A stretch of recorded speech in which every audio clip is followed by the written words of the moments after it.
বিসমিল্লাহির রহমানির রহিম। জাতীয় বিশ্ববিদ্যালয়ের অনলাইন ক্লাসে সবাইকে স্বাগতম।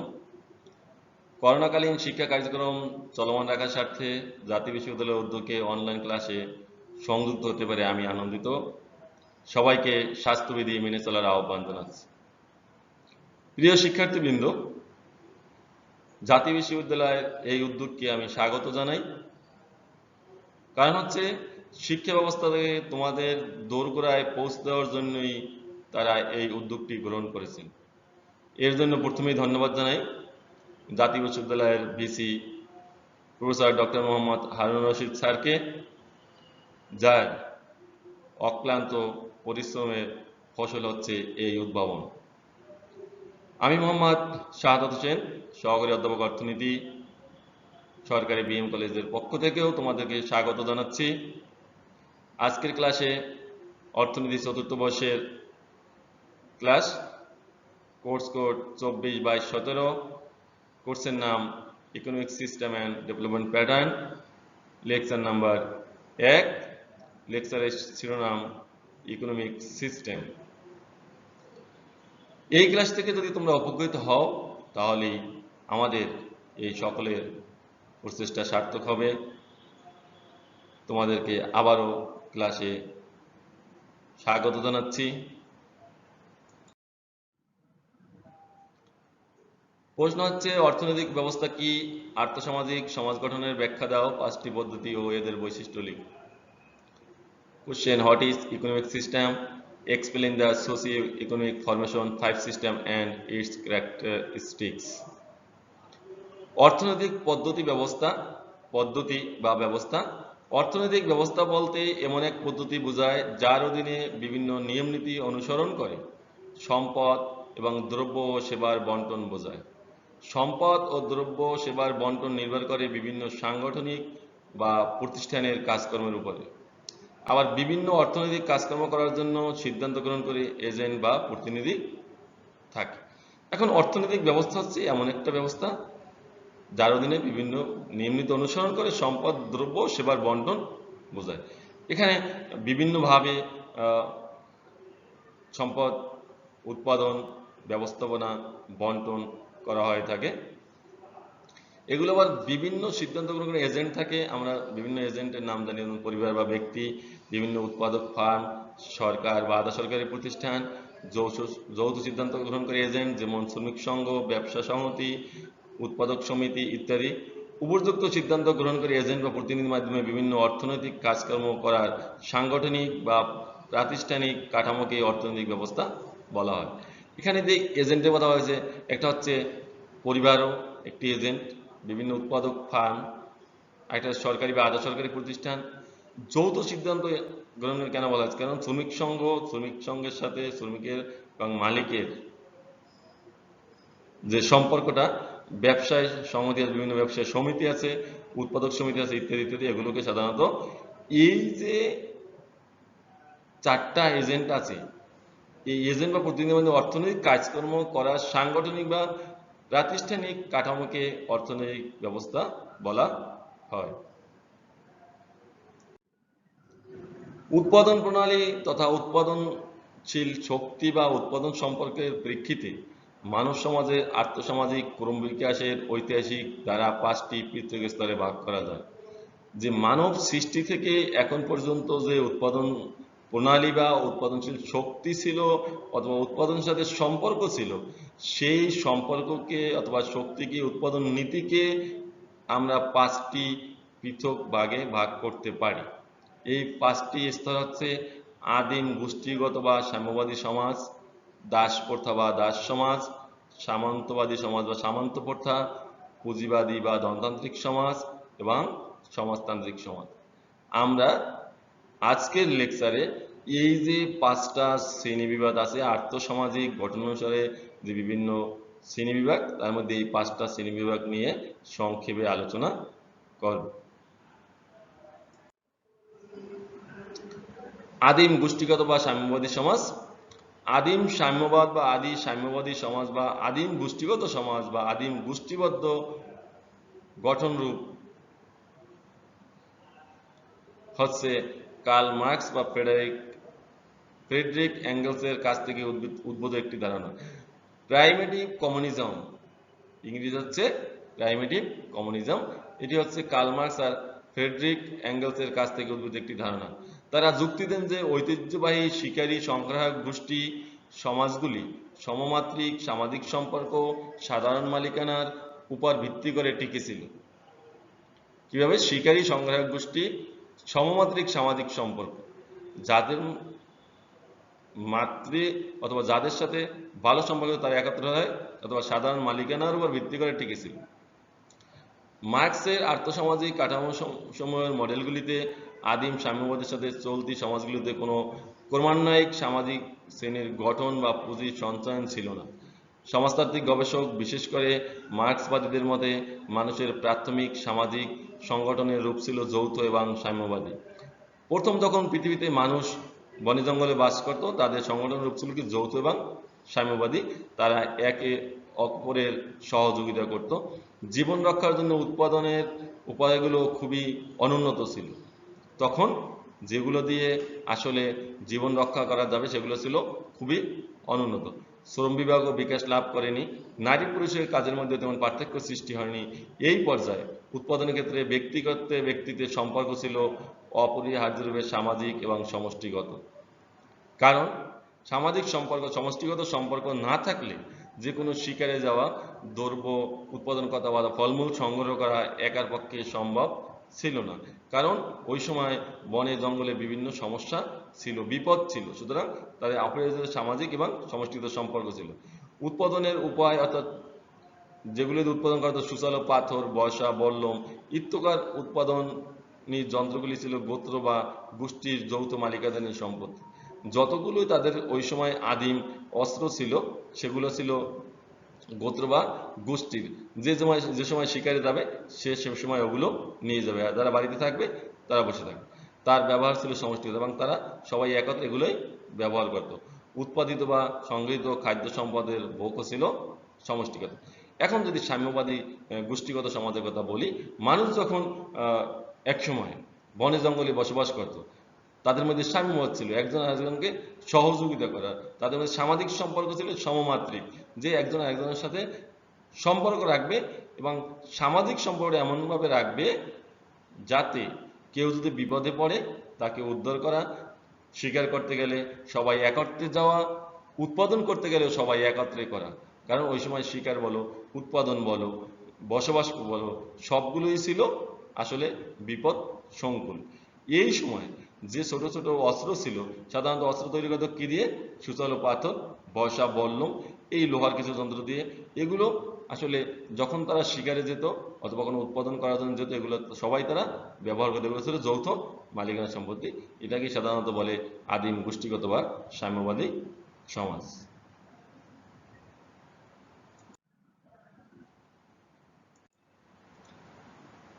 আদিম সাম্যবাদ এবং এর চারিত্রিক বৈশিষ্ট্য।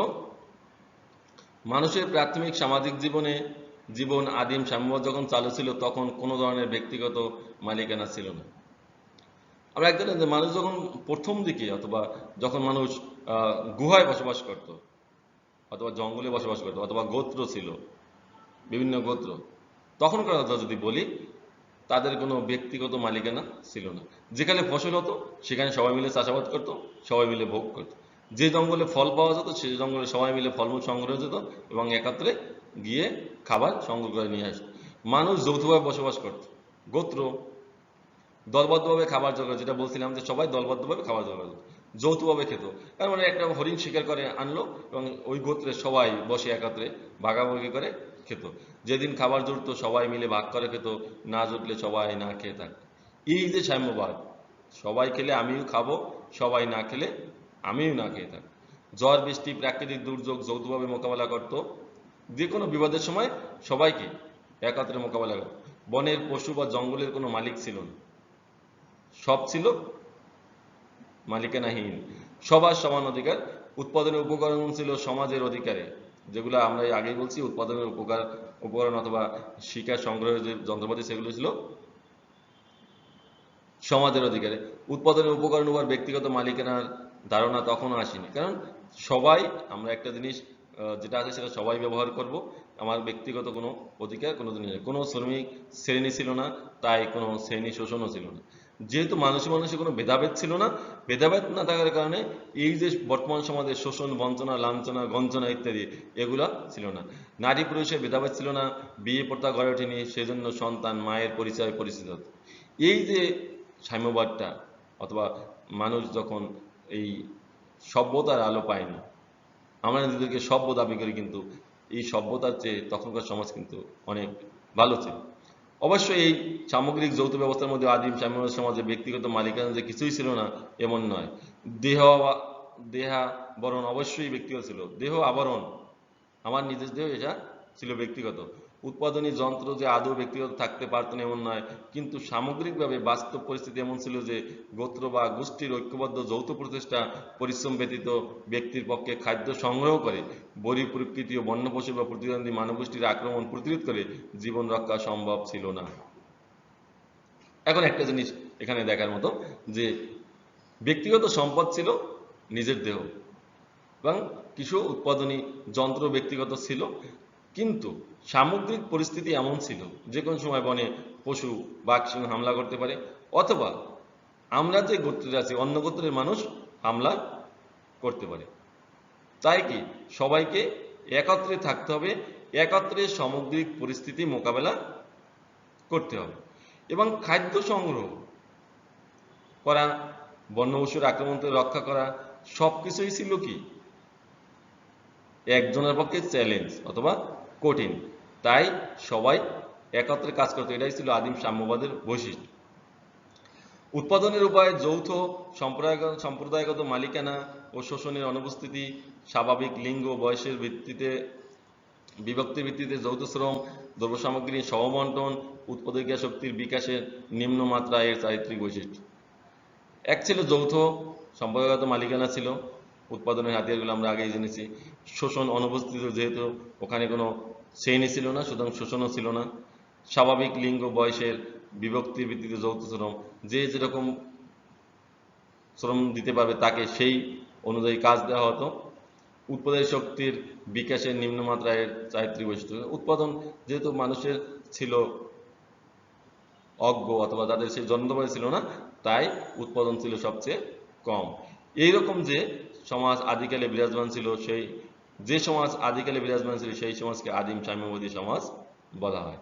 কারণ সেখানে কোনো ভেদাভেদ ছিল না, শ্রেণী বৈষম্য ছিল না, কোনো মারামারি ছিল না, শুধু ছিল সামাজিক একটি সম্পর্ক, সেটা হচ্ছে দলগত বা গোষ্ঠীগত, যার মাধ্যমে তারা বিভিন্ন বিপদাবাদকে মোকাবেলা করত, খাবার সংগ্রহ করত, এবং বিভিন্ন গোষ্ঠী যদি তাদের বিরুদ্ধে যেত তাদের মোকাবিলা করত।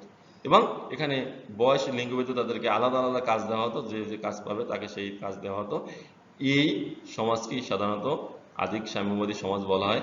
এবং এই যে শোষণহীন, বঞ্চনাহীন, নারী পুরুষে ভেদাভেদ নাই, শোষণ নাই, অথবা একত্রে সব কাজ করা, এগুলোই ছিল সাম্যবাদী সমাজের বৈশিষ্ট্য।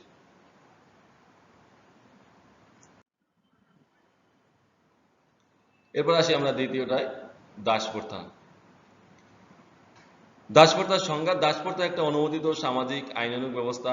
এ ব্যবস্থায় বাজারে মানুষের আনুষ্ঠানিক বেচাকেনা চলত, কৃত ব্যক্তি ক্রেতার ব্যক্তিগত সম্পত্তি রূপে কাজ করতে বাধ্য থাকত। প্রাচীন ও মধ্যযুগের প্রায় সব শাসন ব্যবস্থায় দাস প্রথার প্রচলন ছিল। গবাদি পশুর ন্যায় মানুষেরও কেনাবেচা চলত। অন্যান্য প্রায় সকল দেশের মতো বাংলায়ও প্রাচীনকাল হতে দাস প্রথা প্রচলিত হয়ে আসছিল। শুধু আইন পুস্তক, প্রশাসনিক গ্রন্থেই নয়, এসব প্রথা ধর্মীয় স্বীকৃতি ছিল। মেগাস্থেনিস উল্লেখ করেন, পাটলিপুত্রের রাজার নিরাপত্তার দায়িত্ব কৃতদাসীদের উপর ন্যস্ত ছিল। সব ধর্মীয় পুস্তকে কৃত দাস দাসীর সাথে সদ্ব্যবহারের উপদেশ দেওয়া আছে। দাস প্রথার উপর প্রাপ্ত নথিপত্রের প্রমাণ মেলে বনেদি সামাজিক রাজনৈতিক কাঠামো, গ্রামীণ উৎপাদন ব্যবস্থার সাথে এ প্রথা সরাসরি সংশ্লিষ্ট ছিল। বাজারে মুক্ত শ্রমিক পাওয়া দুষ্কর থাকায় সমাজের শক্তিশালী শ্রেণী তাদের উৎপাদন প্রাধান্য অব্যাহত রাখতে সামাজিক অর্থনৈতিকভাবে দুর্বলতার শ্রেণীর লোককে দাসে রূপান্তরিত করে। অভিজাত শাসক শ্রেণী তাদের পারিবারিক অন্যান্য সামাজিক রাজনৈতিক পদমর্যাদা অক্ষুণ্ণ রাখার তাগিদে সুবৃহৎ কর্মী বাহিনীর প্রয়োজন অনুভব করে, আর এই প্রয়োজনে সবাই দাসদের উপর নির্ভরশীল ছিল। এখন আমরা যদি আসি একটি অনুমোদিত সামাজিক আইনানুগ ব্যবস্থা। এবং এই সময়টায় আমরা যখন বাজারে এখন বিভিন্ন পশু পাখি দ্রব্য বিক্রয় করি, সেই সময় মানুষ আনুষ্ঠানিক কেনাবেচা হতো। কারা কেনাবেচা করত? শক্তিশালী লোক দুর্বল লোকদেরকে ধরে এনে বাজারে বিক্রি করে দিত এবং কৃত ব্যক্তি ছিল যে কিনত তার ব্যক্তিগত সম্পত্তি। এবং প্রাচীনকাল থেকে শুরু করে মধ্যযুগে প্রায় সব শাসন ব্যবস্থায় দাসপ্রথা ছিল। আবার দাসপ্রথা যে বিভিন্ন পদ্ধতি অথবা দাসপ্রথার যে কারণ হয়েছে বনেদি সামাজিক রাজনৈতিক কাঠামো এবং গ্রামীণ উৎপাদন ব্যবস্থার কারণেই আসলে দাসপ্রথার সৃষ্টি হয়েছে। বাজারে সহজে শ্রমিক পাওয়া যেত না। এই শ্রমিক না পাওয়ার কারণে শক্তিশালী শ্রেণী অথবা বুদ্ধিমান শ্রেণী দুর্বল শ্রেণীর উপর প্রাধান্য অব্যাহত রাখত অথবা প্রাধান্য বজায় রাখত এবং যারা সামাজিকভাবে অর্থনৈতিকভাবে দুর্বল ছিল তাদেরকে দাসে রূপান্তর করত এবং এই দাস যদি ভালো লাগতো তারা রাখতো, নাহলে আবার বাজারে বিক্রি করত। এমনকি পারিবারিক সামাজিক ও রাজনৈতিক পদমর্যাদা অক্ষুণ্ণ রাখার জন্য সুবিশাল কর্মী বাহিনীর প্রয়োজন হতো। এই কর্মী বাহিনীর জন্য তারা যেহেতু কাউকে বিশ্বাস করতে পারত না, তাই তারা দাসদের উপর নির্ভরশীল ছিল।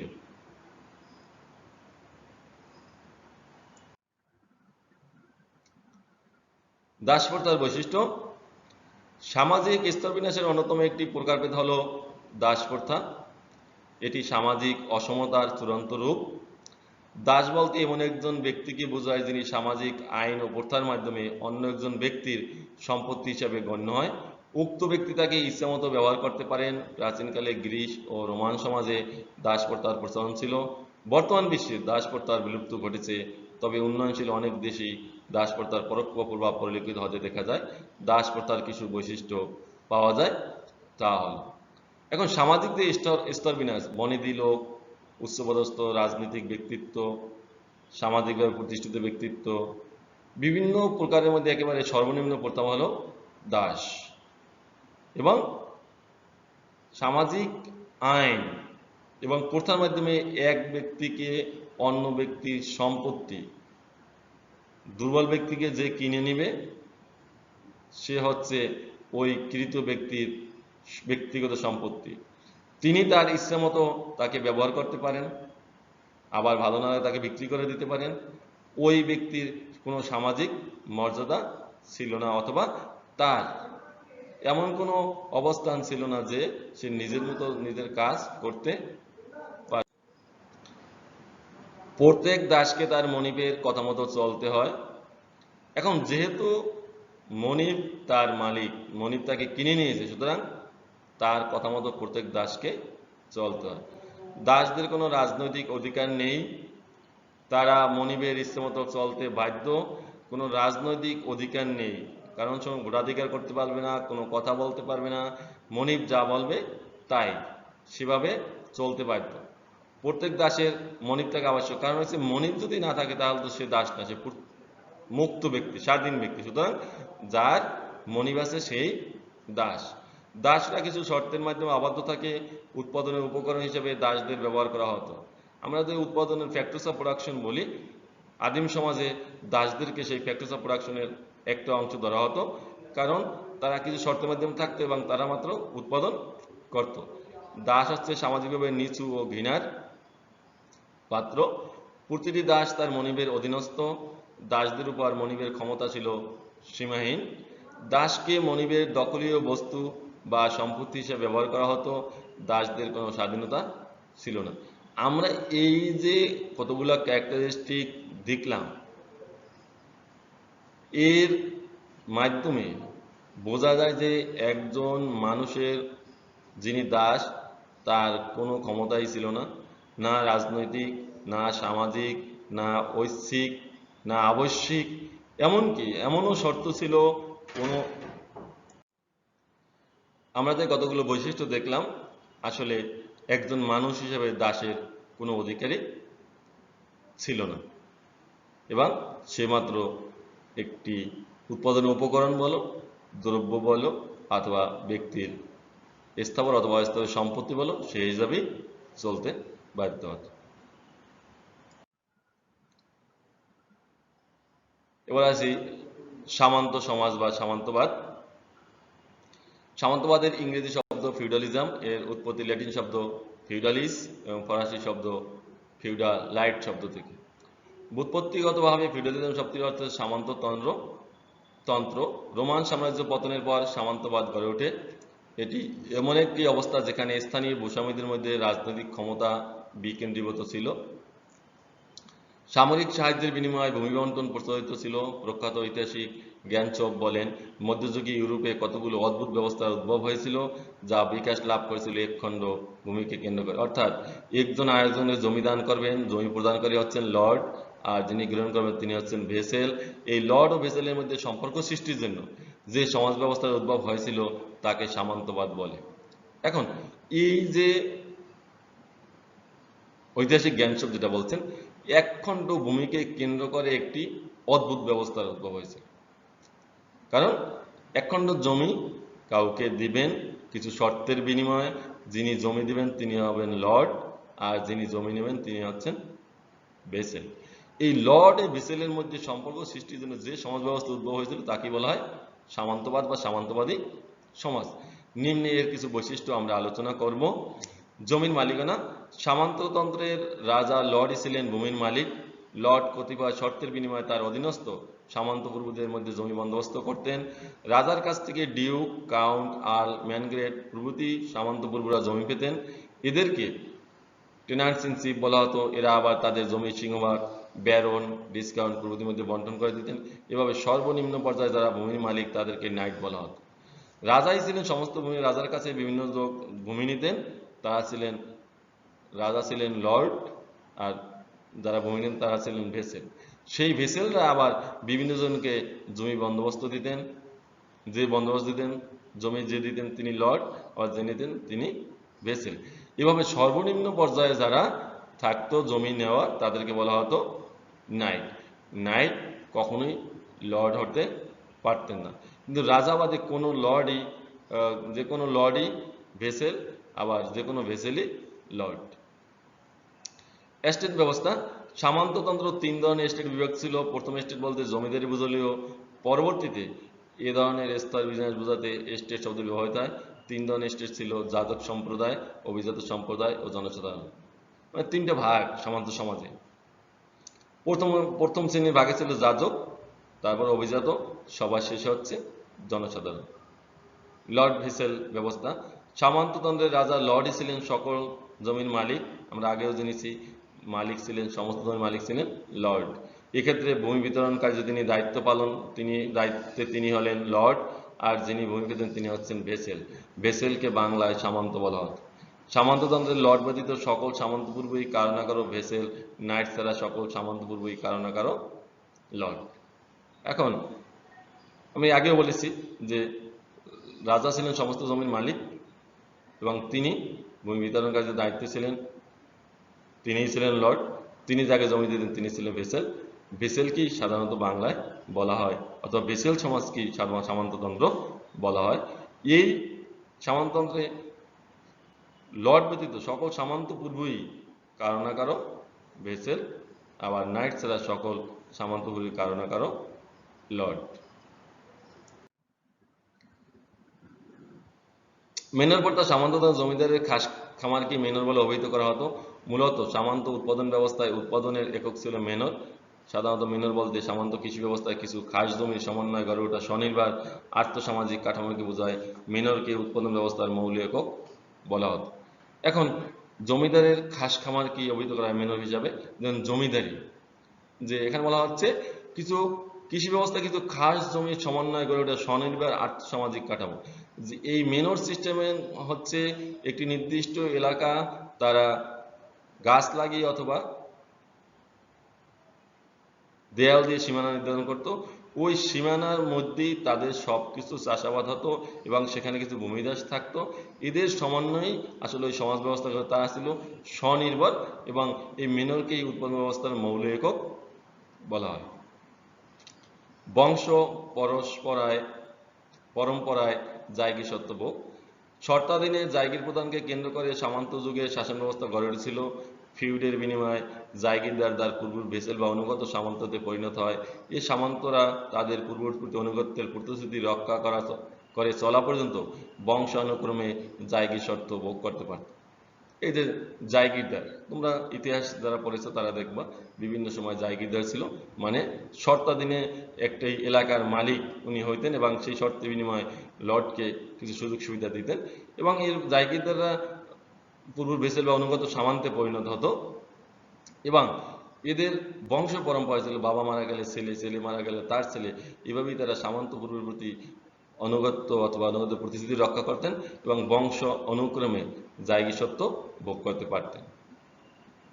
চার্চের প্রভাব। সামন্ত যুগ যেমন ছিল ভূমিভিত্তিক, তেমনি ছিল আবার ধর্মীয় সমাজ। তখন সমাজে চার্চের প্রভাব ছিল খুবই বেশি। ধর্মীয় কর্তৃত্ব ছাড়া চার্চ ছিল সরকারের সেরা ভূস্বামী। আমরা যে সামাজিক স্তর দেখলাম সেখানে কিন্তু এক নম্বরে চার্চের অবস্থান ছিল। যাজক সম্প্রদায়, চার্চ পূর্বত রাজনৈতিক ক্ষমতার অধিকার হয়েছিল। এই ক্ষমতা অনেক ক্ষেত্রে রাজার ক্ষমতাকেও ছাড়িয়ে গিয়েছিল।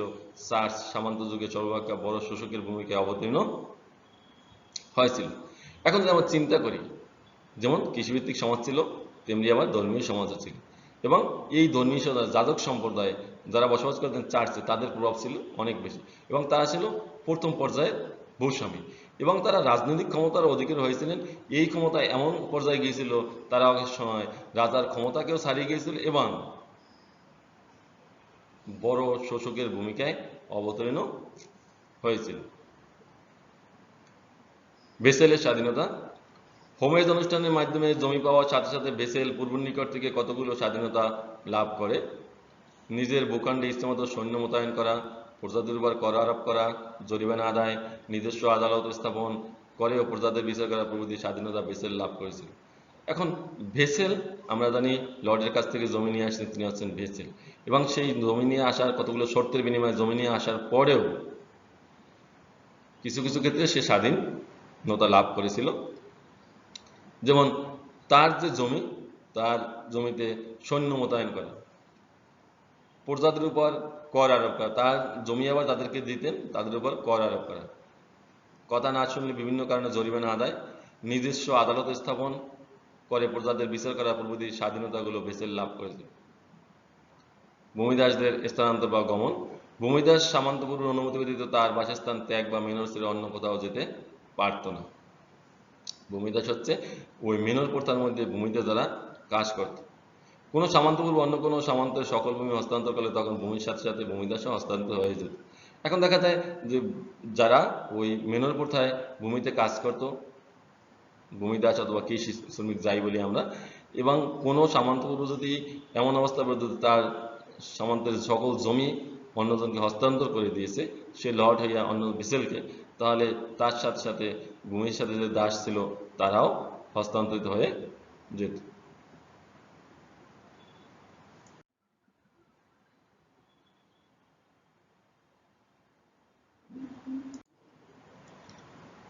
পুঁজিবাদী অর্থনৈতিক ব্যবস্থা বা পুঁজিবাদী সমাজ।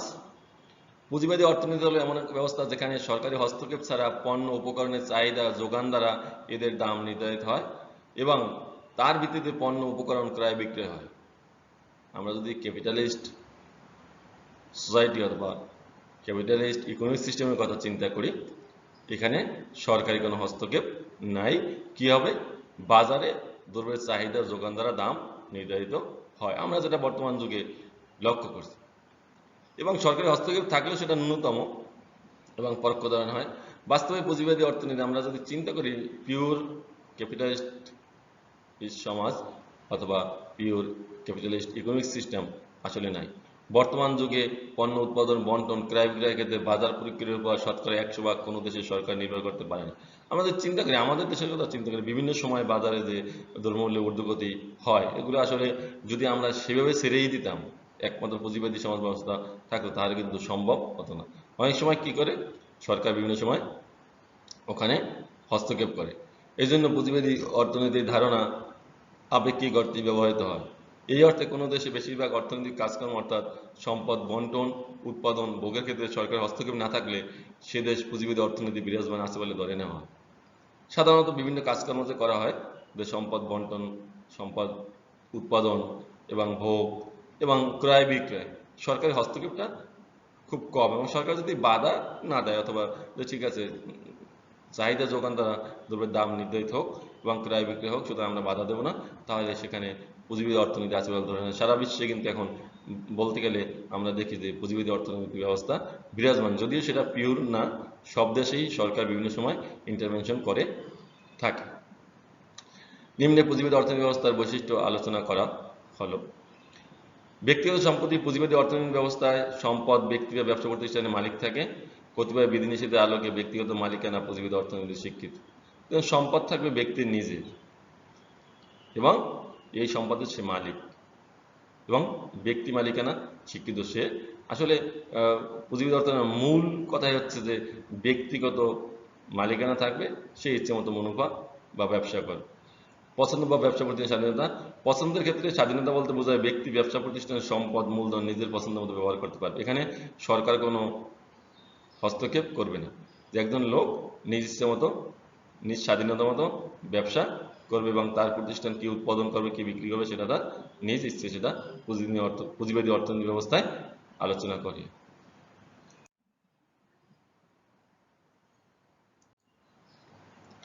স্বীয় স্বার্থের ভূমিকা, ব্যক্তি ও প্রতিষ্ঠান নিজের স্বার্থ অর্জনের জন্য সর্বাত্মক চেষ্টা করে। এজন্য দেখা যায় ব্যবসা প্রতিষ্ঠান উৎপাদক মুনাফা অর্জনের সর্বোচ্চকরণের চেষ্টা করে, আবার লোকসান গেলে খরচ ন্যূনতম করার চেষ্টা করে। অন্যদিকে ভোক্তা দ্রব্যের ভোগ থেকে উপযোগ সর্বোচ্চ করার চেষ্টা করে। এখানে কিন্তু সবাই, যেহেতু ব্যক্তি স্বাধীন, ক্রেতাও স্বাধীন, বিক্রেতাও স্বাধীন, সবাইকে নিজ নিজ মুনাফা সর্বোচ্চকরণের চেষ্টা করে। বিক্রেতা তার মুনাফা বাড়ানোর যেমন চেষ্টা করে, ক্রেতাও তেমনি তার উপযোগ বাড়ানোর চেষ্টা করে। আবার বিক্রেতা কি করে, যদি লোকসান হয় তাহলে খরচ কমানোর চেষ্টা করে, আবার ভোক্তা যদি দ্রব্য থেকে সর্বোচ্চ স্যাটিসফ্যাকশন না হয় তাহলে সেটা কম কেনার চেষ্টা করে, কারণ সবাই নিজের স্বার্থে চেষ্টা করে। প্রতিযোগিতা, ব্যক্তি স্বার্থ পছন্দের স্বাধীনতা পুঁজিবাদী অর্থনীতির প্রতিযোগিতা সৃষ্টি করে। এখানে যেহেতু ব্যক্তি স্বার্থ আছে, পছন্দের স্বাধীনতা আছে, সুতরাং পুঁজিবাদী অর্থনীতিতে একটা প্রতিযোগিতা সৃষ্টি করে। নিজের ইচ্ছে মতো দ্রব্য আমি উৎপাদন করব, বিক্রেতা আর ক্রেতা নিজের পছন্দ মতো স্বাধীন মতো কিনতে পারে। মূল্য প্রক্রিয়া, ক্রেতার সিদ্ধান্ত চাহিদা, বিক্রেতার সিদ্ধান্ত যোগান দ্বারা প্রতিফলিত হয়। ক্রেতা চিন্তা করে আমি কি কিনবো, কতটুকু কিনবো, আর বিক্রেতা সিদ্ধান্ত নেয় সে কতটুকু পরিমাণ বাজারে সরবরাহ করবে। পণ্য উপকরণের চাহিদা যোগান দ্বারা বাজার দাম, তোমরা তো বিভিন্ন সময় খেয়াল করবে যে হঠাৎ করে বাজারে কোনো দ্রব্যের দাম বেড়ে গেছে, তার মানে কি যোগান নেই। আবার যদি দাম কমে যায় তাহলে দেখা যাবে যে যোগান কমে আসে। আবার যদি ক্রেতার চাহিদা বেশি থাকে তাহলে কিন্তু দেখা যাবে দ্রব্যের দাম বেড়ে, দামের সাথে চাহিদার বিপরীত সমানুপাতিক। চাহিদা বাড়লে অথবা দাম বাড়লে চাহিদা কি হবে, কমবে, আর দাম কমলে চাহিদা বাড়বে। সরকারের কার্যক্রম পরিধি সীমিত, আধুনিক যুগে পুঁজিবাদী অর্থনীতি একটি কথাটি আপেক্ষিক অর্থে ব্যবহৃত হয়, হলেও ব্যক্তি ও প্রতিষ্ঠানের কাজকর্ম করা সরকার বিরোধী হলে সরকারি হস্তক্ষেপ পুঁজিবাদী অর্থনীতি স্বীকৃত।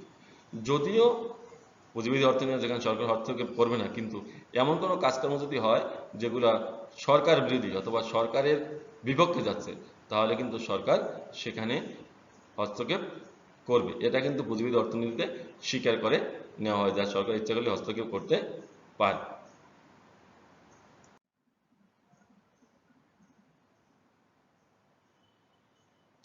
এখন আমরা আসি সমাজতান্ত্রিক অর্থনীতি ব্যবস্থা। যে অর্থনীতিতে সব ধরনের অর্থনৈতিক কার্যক্রমের নিয়ন্ত্রণ কেন্দ্রীয় কর্তৃপক্ষের অধীন থাকে তাকে কেন্দ্রীভূত বা সমাজতান্ত্রিক অর্থনীতি বলে। এই অর্থনীতিতে কেন্দ্রীয় পরিকল্পনা কর্তৃপক্ষ রাষ্ট্রের বা সরকারের পক্ষে কোনো কোনো দ্রব্য ও সেবা কী কী পরিমাণ এবং কোথায় উৎপাদন করবে তা নির্ধারণ করে। আবার দ্রব্য সেবা উৎপাদনের জন্য সম্পদের বন্টন, উৎপাদিত পণ্য সেবার বন্টন একই কর্তৃপক্ষ নিয়ন্ত্রণ করে। এই জন্য অর্থনীতিতে কোনো বিশেষ কর্তৃপক্ষ দেশের সম্পদ, পণ্যের উৎপাদন, বন্টন সহ যাবতীয় অর্থনৈতিক কাজ নিয়ন্ত্রণ করে তাকে নিয়ন্ত্রিত বা সমাজতান্ত্রিক অর্থনৈতিক ব্যবস্থা বলে। অর্থাৎ যে অর্থনীতি সম্পদের মালিকানা সমাজে বা রাষ্ট্রে থাকে, সকল কর্মকাণ্ড কোনো কর্তৃপক্ষ নিয়ন্ত্রণ করে, তাকে সমাজতান্ত্রিক অর্থনীতি বলে। আমরা যদি একটু খেয়াল করি, সব কাজকর্মের নিয়ন্ত্রণ করবে কে? রাষ্ট্র। কি দ্রব্য উৎপাদন করা দরকার এবং কতটুকু উৎপাদন করা দরকার, কোথায় উৎপাদন করা দরকার, সব সিদ্ধান্ত কি নিব? রাষ্ট্র। আবার দ্রব্য সেবা বন্টনের ক্ষেত্রে কোথায় দ্রব্য বন্টন হবে, কে কতটুকু পাবে, তাও নিয়ন্ত্রণ করে সরকার। এবং সম্পদ পণ্য উৎপাদন বন্টন যাবতীয় আর কি সমস্ত কাজই কেন্দ্রীয়ভাবে করা হয়, তাকে সাধারণত সমাজতান্ত্রিক অর্থনীতি বলে। আমরা এখন সমাজতান্ত্রিক অর্থনীতির কিছু বৈশিষ্ট্য আছে সেগুলো আলোচনা করব। শ্রেণী শোষণ নাই। সমাজতন্ত্রে বিভিন্ন শ্রেণী আছে, তবে পরস্পর বিরোধী নয়। মানুষ কর্তৃক মানুষের বা এক শ্রেণী অন্য শ্রেণী শোষণ নেই। যদিও বিভিন্ন শ্রেণী আছে সমাজতন্ত্রে, কিন্তু পরস্পর বিরোধী নয়। এক শ্রেণী কর্তৃক অন্য শ্রেণীর উপর শোষণ নাই। সব মানুষই সমাজতন্ত্রে সমান বলে ধরে নেওয়া হয়, তাই এক শ্রেণী অন্য শ্রেণীর উপর শোষণ নির্যাতন করে না। যৌথ রাষ্ট্রীয় মালিকানা। সমাজতন্ত্রের উৎপাদনের যাবতীয় মালিকানা দুই ধরনের: যৌথ রাষ্ট্রীয় মালিকানা, যেমন জমির উপর রাষ্ট্রীয় মালিকানার পাশাপাশি যৌথ সামাজিক মালিকানাও থাকে। কৃষকরা যৌথ শ্রমের ভিত্তিতে উৎপাদনে অংশগ্রহণ করে। শিল্প কারখানা সহ অন্যান্য খাতের মালিকানা থাকে মূলত রাষ্ট্রের হাতে।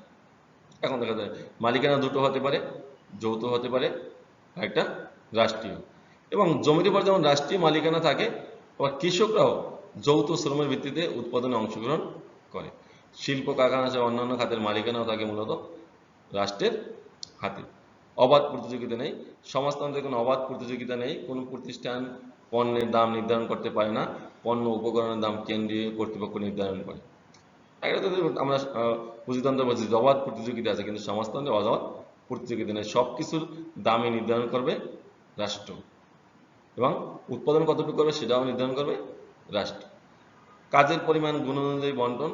সমাজতন্ত্রে প্রত্যেকে তার যোগ্যতা সামর্থ্য অনুযায়ী কাজ করে, কিন্তু কাজের পরিমাণ গুণ অনুযায়ী মজুরি পায়।